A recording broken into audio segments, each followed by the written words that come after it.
What is up, my ducks and drakes? Welcome to the Crawdad Lake. Today I'll be continuing I Can See Too, a Sinnersides fanfic by ariww19 on Wattpad, chapters 13 through 15. Before we get into today's video, I'd like to say that I am now accepting applications and one-shots for this year's second annual The Gift of Fanfiction event. It's an event. Last year I did this, and I read a Sinnersides holiday-based fanfic every day of the month of December. This year I'm accepting a fanfic one-shot from any series, as long as it's holiday or wintry themed, and you could submit it to the form in the description below. Now, this is a separate form than the recommendation form for a regular episode of Wattpad Read Alouds, so make sure you submit it to the correct one. That'd be lovely, thank you. And also, if we have any people in the audience that celebrates Hanukkah or any other holiday that isn't Christmas, I would love to see some fics that revolve around what holiday you celebrate, because I am a Christian white person and I am not educated, and I'd like to hear it right from the source through the best means of education possible, which is fan fiction, obviously. If you'd like to know more about the details, there'll be a link to the video in the end card after you listen to this video. Be sure this video is important. You need to continue listening to the story so you could find more information about the event going on in that video. So with that, on with the story. Chapter 13. I look at the table with our friends, and he does the same. Ethan looks over at us and smiles. Caleb responds by quickly looking down and getting flustered. I can see Ethan's soul, which seems confused but amused because he finds it adorable at the same time. Can we sit somewhere we won't be heard? He asks. Okay, let's sit over here, I say, leading us off to the side. We sit in the grass and each pull out our food. I grab my sandwich and take a bite. How do two guys do it? He asks out of nowhere. I wasn't expecting the question, so I choke on my food. What? I ask after swallowing my food. How do guys have He tries to ask again. I heard you, but why do you want to know? I ask in return. I'm curious, he says shyly. Didn't your parents have the talk with you? I ask him. Yeah, before they knew I was gay, he says, taking a bite of his food. Fair enough. Well, I start off and then explain to him what my mom explained to me. Even though you're both guys, you still need to make sure Ethan wears a condom, and make sure he preps you. I tell him. What do you mean by prep? He asks. I explain it to him and he turns to choke on his food. Will it hurt? He asks softly. From what I've heard and been told, your first time will definitely hurt, but it hurt less if he preps you correctly. I'm sure Ethan will go slow and make sure you enjoy your first time, I tell him, kind of amused. Will it be his first time too? He asks me. Maybe, but you'd have to ask your boyfriend to be sure, I say, pointing in Ethan's direction. Are you sure you're ready? Don't you think it's too soon? I finally ask him. I don't know, he says, and I could tell he's telling the truth. I just don't want to be completely clueless in case we, you know, he tells me.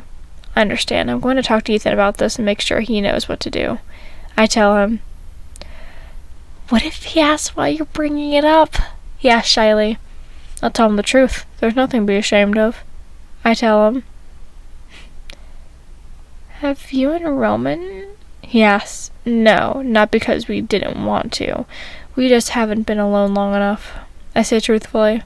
He looks at me with amusement. My advice is to take it slow. You don't have to go all the way your first time. I tell him. He nods and asks me what I mean by slow. I make a subtle gesture with my hand. He goes beet red. What if I'm no good? He asks. It'll be your first time doing anything like that. If Ethan faults you for not being great, that's on him, I say, pulling out my phone. I text Ethan and tell him I need to talk to him. He responds back right away and sounds okay. We still have 10 minutes left of lunch, so we go to sit by our friends. I sit next to between Ethan and Roman, while Club sits on the other side of Ethan. What were you two talking about? Ethan asks and takes a drink of water. Nothing too important, Club says shyly. I whisper something where only he could hear. He gets surprised but doesn't react. Instead, he just looks at me, but he could see I'm not lying. He glances at Club and then looks down at the table. Are you okay? Club asks Ethan.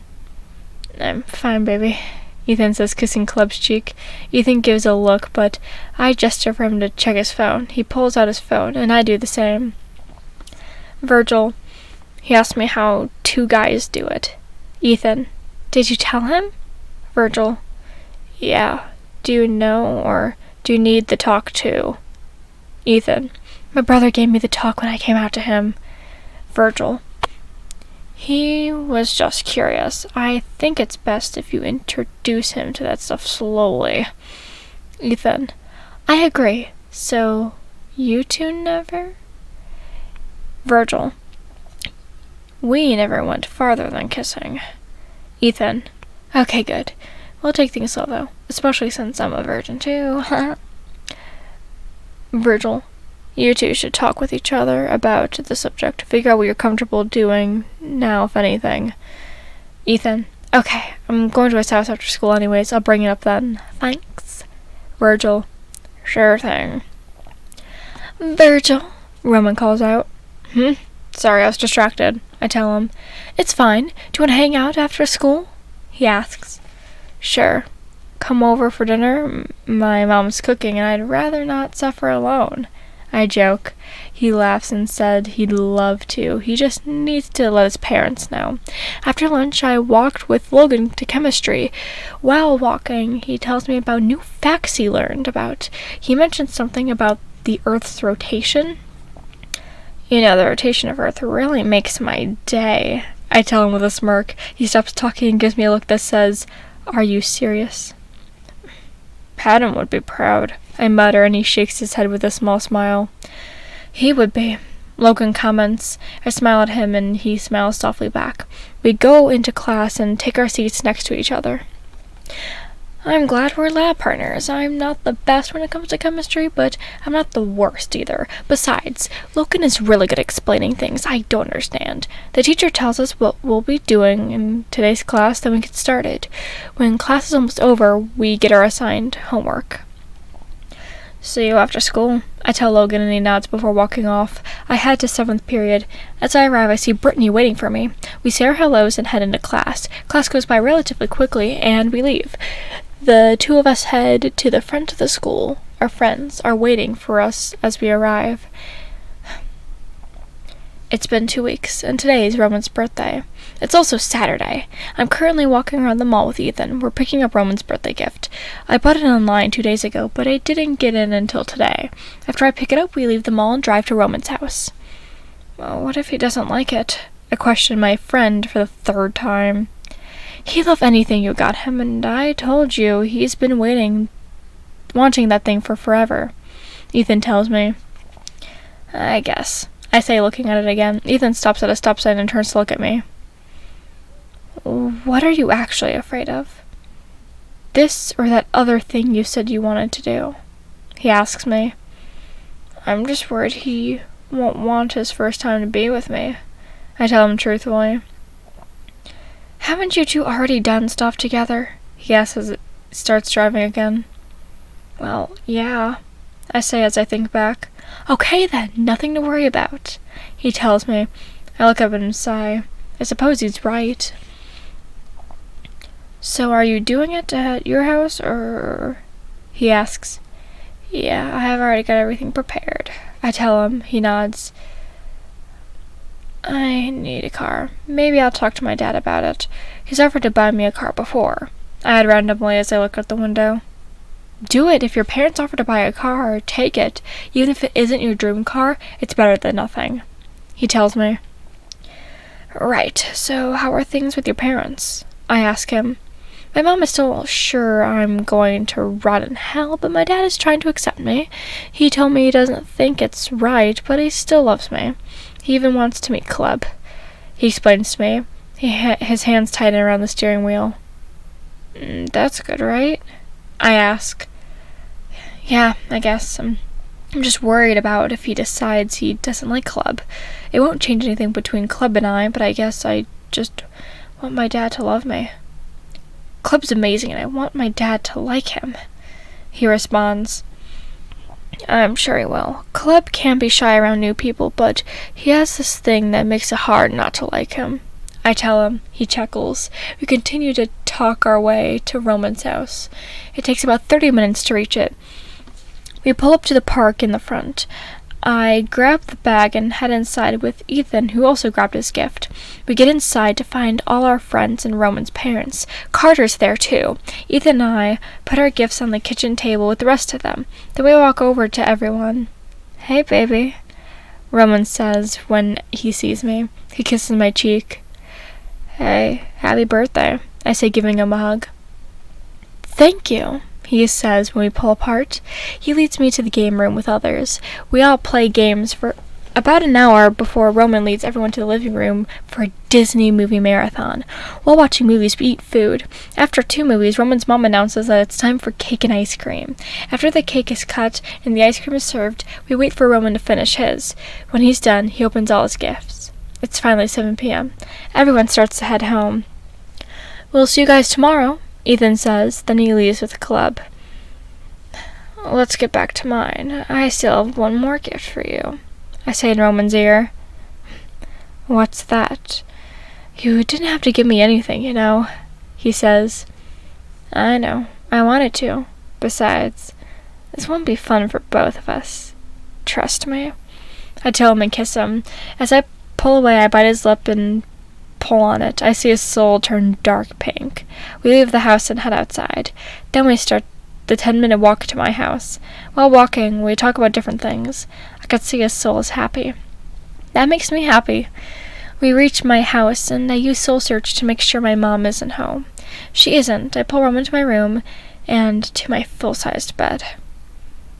So, what exactly is this gift that'll be fun for both of us? He asks as he sits on my bed. Instead of answering, I have him sit back, and then I climb into his lap. I lean in and kiss him. His mouth opens, and our tongues fight for dominance. He wins. I take off my jacket and throw it on the floor. His hands go under my shirt, and he pulls it off of me. I pull off his, and our lips reconnect. He pulls me closer and flips us over so that he's on top of me. I give him a quick kiss and lay back. He's hovering over me as I caress his face with my hand. Things progress between us. Roman and I, both inexperienced, but my first time was good. I'm currently laying on my stomach while Roman lays next to me. Does it hurt? Roman asks softly as he kisses my bare shoulder. I'm a little sore, but nothing I can't handle.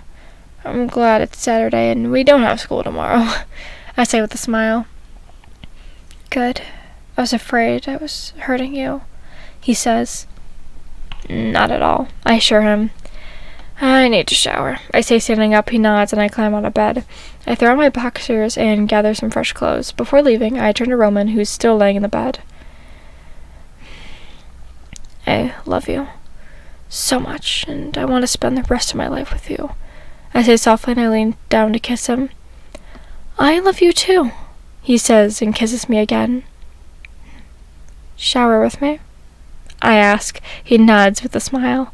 Then we head to the bathroom. After our shower, we get dressed and head back to my room. The two of us climb into bed and head to sleep. Chapter 14. Slowly, I start to wake up. Bacon. Immobile as the smell hits my nose. I notice Roman is no longer next to me. I climb out of bed and make my way to the bathroom. After I use the bathroom, I wash my hands and then brush my teeth before heading into the kitchen. As I walk into the kitchen, I see Roman talking to my mom. They're standing next to the stove. Yeah, Just like that, Roman says as he shows my mom something. What are you two doing? I ask. Oh, honey, good morning. Roman here was showing me how to make breakfast, Mom says happily. Oh, cool, I say sitting at the table. Roman walks over with 2 plates. Each one has 2 over-easy eggs, 2 strips of bacon, and a piece of toast. This one's for you, he says and slides my plate. Then he sits down with his own plate.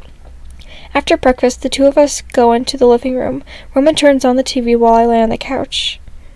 What do you want to watch, baby?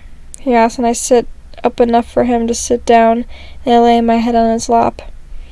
Anything's fine, I tell him, and he turns on my favorite show, Criminal Minds, and leans back. After a minute of us watching, I open my mouth to ask him if he isn't sure he wants to watch something else. However, when I look up, I notice that he seems rather into the show, so I close my mouth. I get more comfortable and watch the show.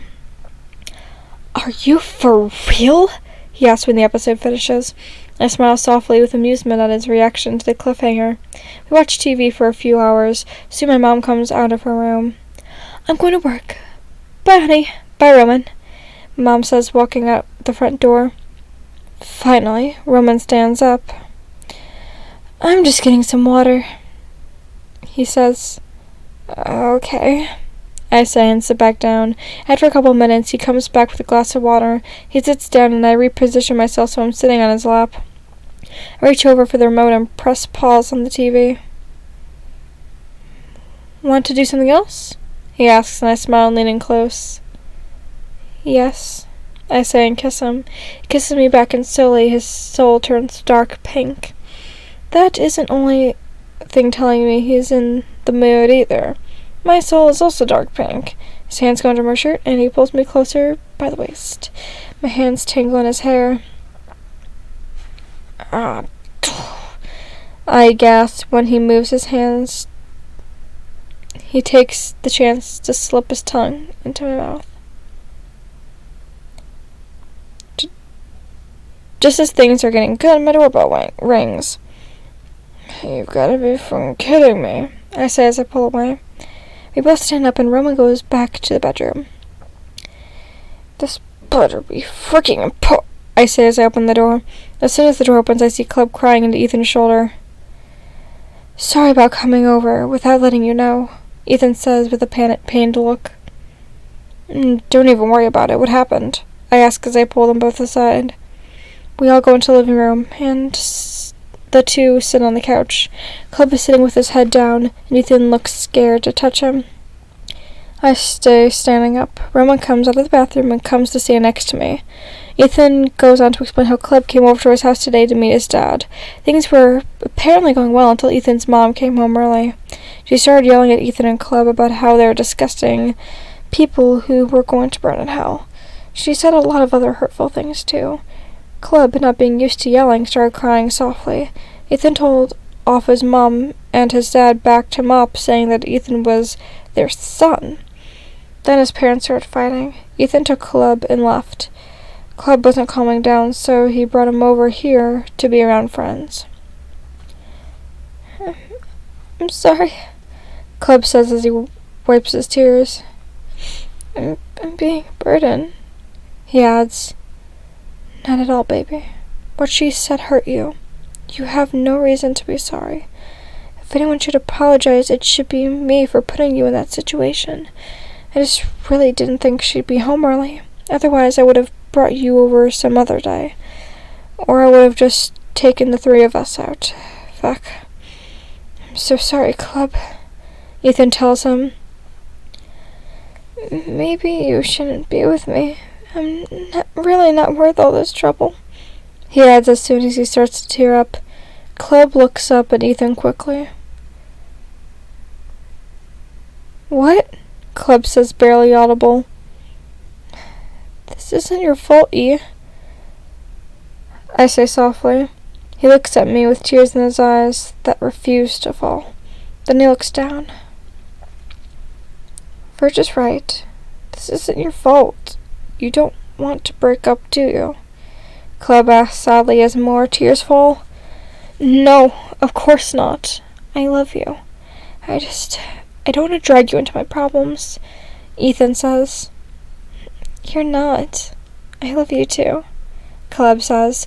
Caleb climbs in Ethan's laps and hugs him tightly. The two cry silently for a few minutes. When they finally start to calm down, I let out a heavy sigh. When I saw Caleb crying and the look on your face, I was about ready to commit friggin' murder, I tell them. Ethan laughs through his remaining tears. Even Caleb chuckles lightly. We're sorry for just showing up, Caleb says, muffled by Ethan's shirt. Don't worry about it, I tell them. We were just watching TV anyways. Roman tells them. I glance at him and he gives me a smile in return. We could finish what we were doing another time. Right now, what's important is our friends. I walk into the kitchen and grab 2 bottles of water. Then I head back into the living room. I hand one to Ethan, and he thanks me. I try to convince Caleb to have one, but he refuses to let go of his boyfriend. Stone said, I sit it on the table for him. How about we all go and do something? Ethan suggests. I need to take my mind off of what happened. He adds, how about bowling? I suggest. Caleb finally lifts his head from Ethan's shoulder and turns to look at me with a small smile. That's a yes, I tell both Ethan and Roman. They both laugh. We all head outside to Ethan's car and I offer to drive. Thanks, he says, handing me the keys. We get in the car and I drive to the bowling alley. After we pay, we get our shoes and head to one of the lanes. For the next 2 hours, we all bowl. After that, we go into the little side arcade and play some pool. By the time we leave, both Caleb and Ethan are feeling much better. Do you want to spend the night at my house tonight? I hear Caleb ask Ethan as I drive back to my house. If it's okay with your parents, Ethan responds with a smile. My parents aren't home, Caleb says shyly. I can see Ethan's soul get all flustered, but he just responds with, oh, okay. We get back to the house and I get out of the car. Ethan gets in the driver's seat and Caleb climbs into the passenger side. Bye, Virgil, Roman, thanks again, Caleb says and waves goodbye. Anytime, I tell them, and they drive off. I'm glad they're feeling better, Roman says as we walk into the house. Me too, I say as I close the door. I use Soul Search to see if my mom's home. She's not. You know, it's only 7:30, I say, walking up to Roman. He turns to me with a sly smile. I wrap my arms around his neck, and his wrap around my waist. It is, and I don't have to leave for another hour. Wonder what we could do in the meantime, he says, smirking. I jump up and rub my legs around him. My hands move to cup his face and I kiss him. He starts walking, probably to my bedroom, but I can't tell because I'm still kissing him. Somehow, even without looking, he gets us to my room, locks my door, and lays me on the bed. Still, he pulls off his shirt and rums his hands down my chest. It's heaven to feel him touching me, even if it's not sexual places. I love you, he says. I love you too, I tell him as he starts to get me ready. By 9 p.m., we're both dressed and standing by the front door, making out. Neither of us want to part, but eventually we need to breathe. I really gotta get going, baby. I'll see you tomorrow at school, he tells me reluctantly. One more, I say, pulling him into another long kiss. He smiles into it, as do I. We pull apart and he opens the door. I'll see you tomorrow, he tells me. I smile and he walks away, saying he'll see me tomorrow as well. I close my door and lean against it. Huge smiles on my face. I love him so much. An hour later, I'm laying in bed and listening to soft music. The next morning I wake up, and the first thing I do is go to the bathroom. After getting ready for the day, I head into the kitchen. My mom's gone, so I just make a bowl of cereal. I should get Roman to show me how to cook breakfast as well, I say to myself. When I'm done eating, I grab my headphones and my keys. Then I leave my house. I walk the 5 minutes to school while listening to We Don't Have to Dance by Andy Black. The first thing I see when I get to school is most of my friends already there. They're sitting in the grass. Usually I'm the first one to arrive. Oh well. Hey guys, I say as I pull off my headphones. They all look at me and say their hellos. Oh, where's Roman and Nathan? I ask because they're the only two missing. They have not yet arrived, Logan says, and I nod and take a seat in the grass and lay back with my eyes closed. A few minutes pass when I see Roman and Ethan still walking into the school grounds. There they are, I say, sitting up. I open my eyes and look in their direction. Fascinating, Logan says. What? I ask, looking at him. How are you able to sense them with your eyes closed, and they're so far away? He tells me. Is it like that with everyone, or just people you're close with? Patton asks. Well, I can see a soul about a couple 100 yards away. Usually after I meet a person once, I remember the unique aura coming from them. That doesn't always mean I remember the person is, though, unless I know them well, like I know you guys and my family. I explain to him. Truly fascinating, Logan says again. Roman and Ethan approach us, talking about something. They stop when they reach us. Hey, baby. Ethan greets Caleb and then says hey to the rest of us. Roman says hey to everyone, but he seems a bit out of it. Are you okay? I ask low enough so the others don't hear me. I'll tell you later when we're alone, he tells me. I nod and the two of us start walking to first period. While walking, I hear Roman say, Roman? I question him. I just had a bad nightmare last night and didn't sleep, he tells me. What about? I ask as we stop outside Mr. Barnes' classroom. You died in that accident. You never did wake up after getting hit by the car. I know it was just a nightmare, but it felt so real that I couldn't fall back asleep. He explains to me. I see. Well, I'm okay, so you don't have to worry. I'm not planning on going anywhere just yet. So, I tell him with a smile. I wrap my arms around his waist and hug him.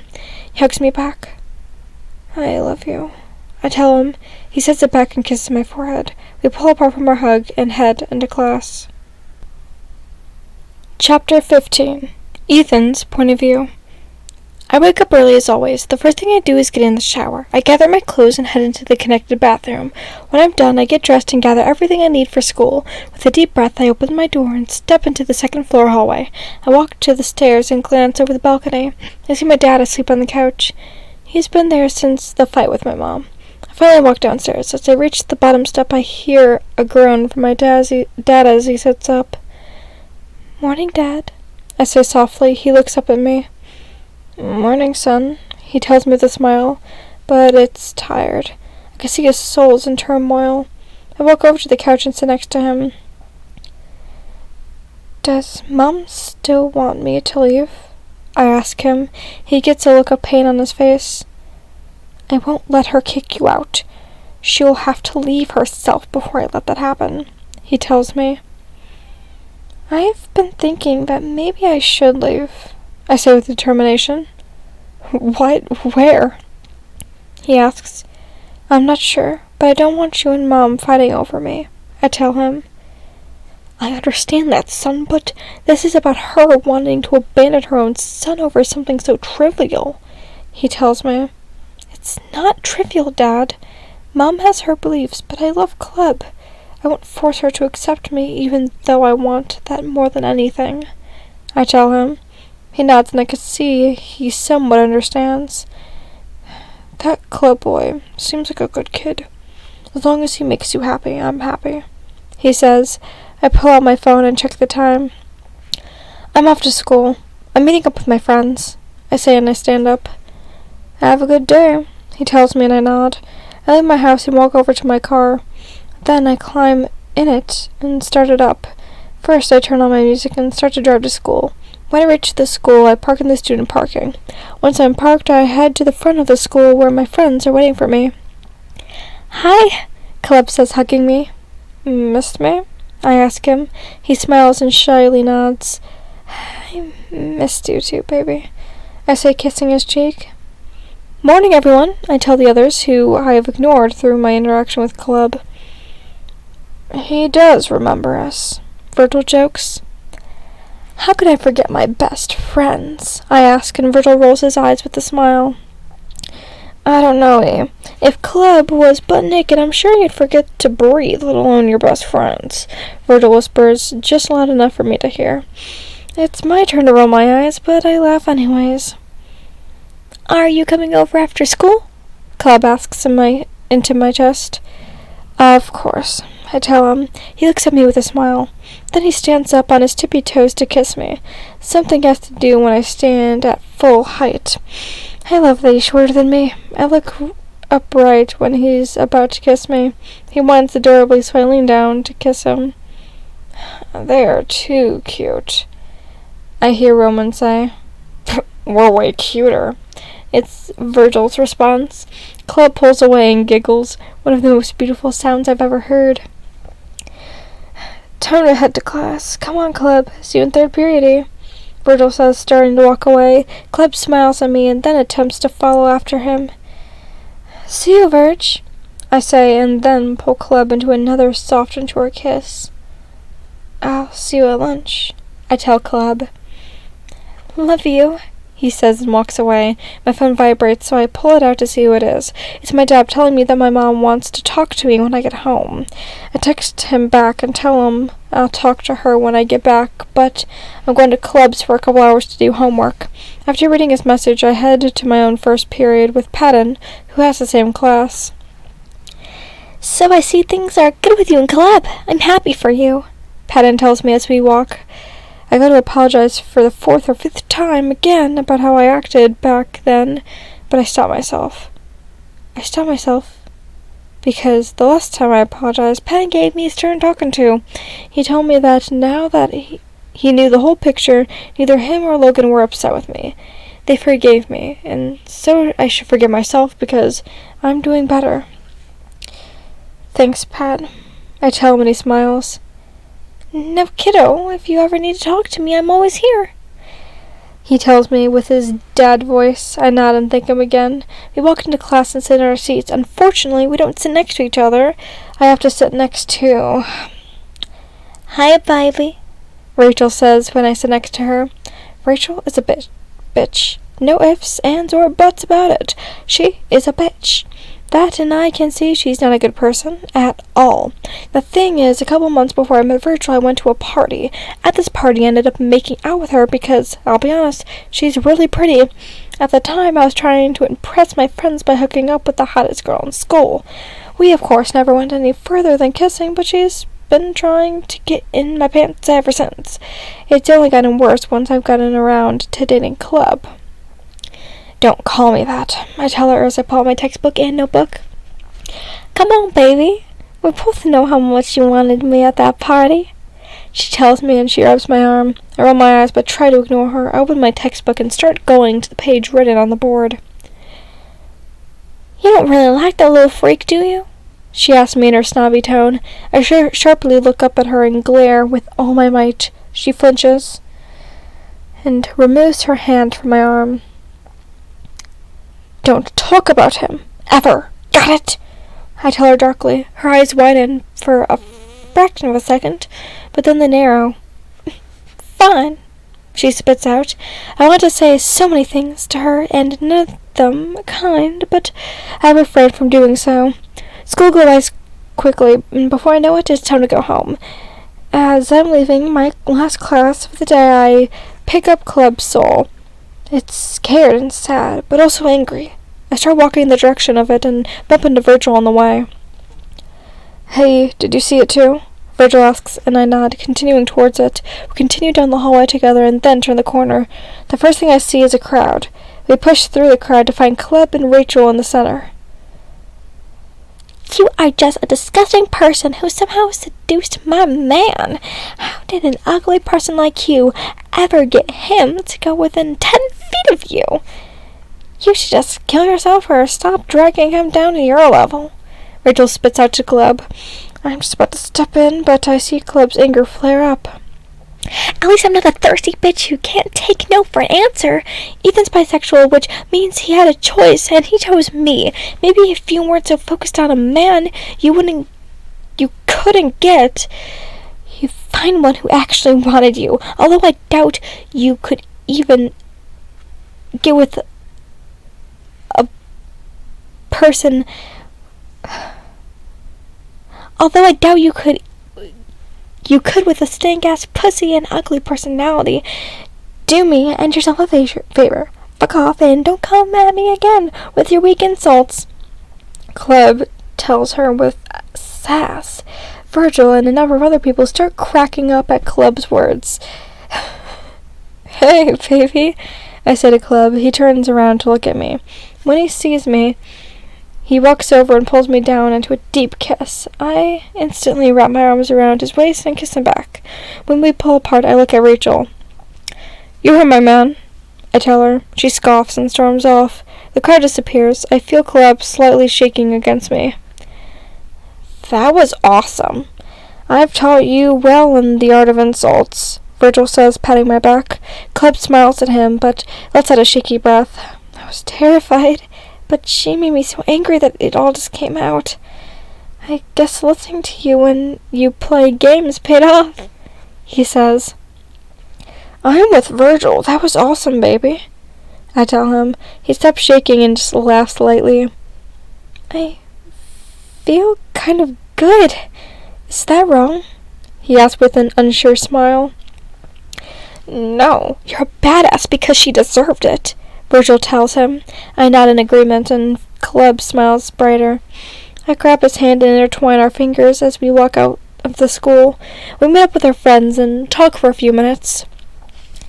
We'll see you guys tomorrow, Cleb says as he pulls me towards the parking lot. We reach my car and both climb in it. I drive to his house, which only takes about 10 minutes. Mom? Dad? Cleb calls out as we walk inside the house. Oh, guess they're not home, he says. We go into his room and then I sit on the bed. He sits next to me and starts to pull out his homework. I stop him by pulling him into my lap. He laughs. We still have to do our homework, he tells me. Do we? I ask playfully. Yes, silly, he says and continues to pull out his homework. Only if you sit here, I say, not letting him move from my lap. What about your homework? He asks. Oh, I could still do it, I say with confidence. Use my right hand and hold him in place with my left to pull out my homework. After a few minutes, he tries to stand up anyway. No, I whine. Unless you want me to pee on you, I gotta go, he says, laughing lightly. Maybe I'm into that, I joke. Ew, Ethan, he says, hitting my chest slightly. I laugh at his reaction, but let him go. He stands up and leaves the room. My phone vibrates, so I pull my phone. It's a phone call from my mom. Come home right now. I'm doing homework. I'll be home in a couple hours. Homework my ass. You're probably doing things with that boy. That boy is named Cleb, and he's my boyfriend. Come home right now. That boy is messing with your mind. You're not that way. You used to like girls. What way, Mom? Bisexual? Because I am. I find girls attractive, but I'm dating, and I am in love with a guy. Deal with it, or don't. What you think is not my problem. Dad accepts it. Why can't you? Because it's wrong, Ethan. Men should be with women. Oh my God. Is this what you wanted to talk to me about? Particularly, if you continue this way, I want you out of my house. Dad won't. Don't mention that man to me. He'll be gone too. Fine, I'll fucking leave. I'll pack up my stuff later, happy? With that said, I hang up and throw my phone on the bed. Thank you so much for listening. Once again, please remember to check out the information for the gift of fanfiction. I hope some of you are able to participate. Last year I ended up writing all but like 2 or 3 myself, and it was quite stressful and tedious. And I still like the project, I just would like to see more of your work, because you guys are very talented and good. So my links are in the description below. You can recommend other fics for me to read in the description, as long as find my Discord, Twitter, Instagram, TikTok, all that good jazz. And I'd like to thank you so much for listening, and like always, do your best.